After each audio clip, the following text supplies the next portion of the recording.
కన్యా రాశి వాళ్లకు ఈ వారం అనుకూలంగా ఉన్నప్పటికీ కూడా వృత్తి ఉద్యోగాల పరంగా బరువు బాధ్యతలు పెరుగుతూ ఉంటాయి.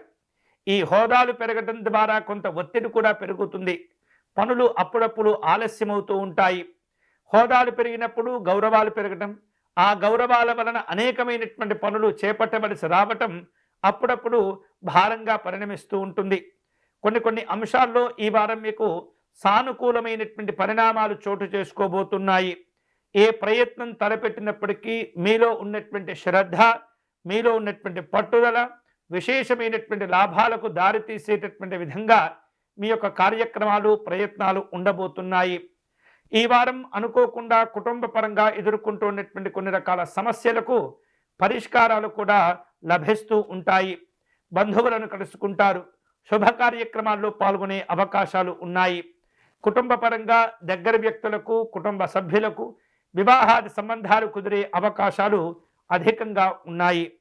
అలాగే ఇష్టదైవాన్ని దర్శనం చేసుకునే అవకాశాలున్నాయి. ఆలయాలు, ఆశ్రమాలు సందర్శిస్తూ ఉంటారు.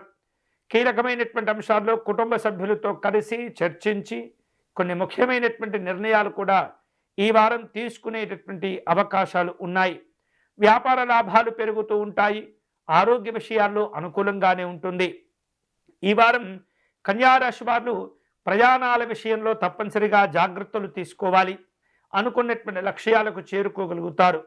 విద్యార్థులు తమ యొక్క చదువుల్లోనూ పరీక్షా విధానాల్లోనూ కష్టపడగలుగుతారు. మంచి విజయాలు సాధించుకుంటారు. ఈ యొక్క కన్యారాశి వారు అనుబంధాలు, ఆప్యాయతలు, ప్రేమ వ్యవహారిక విషయాల్లో మంచి ఫలితాలను సాధించుకుంటారు. వివిధ రూపాల్లో పెట్టుబడుల గురించి ఆలోచిస్తూ ఉంటారు.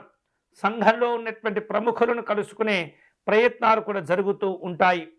కన్యారాశి వారు ఈ వారం శుభకరమైనటువంటి ఫలితాలను పొందేందుకై శ్రీమన్నారాయణ్ణి పూజించడం మంచిది. విష్ణు సహస్రనామ స్తోత్రమును పారాయణం చేయటము, విష్ణు నామస్మరణ చేసుకోవటం చాలా మంచిది. తులసీ దళములు సేకరించి శ్రీ మహావిష్ణువుకు అర్చన నిర్వహించడం ద్వారా కూడా ఉత్తమమైనటువంటి ఫలితాలను పొందవచ్చు.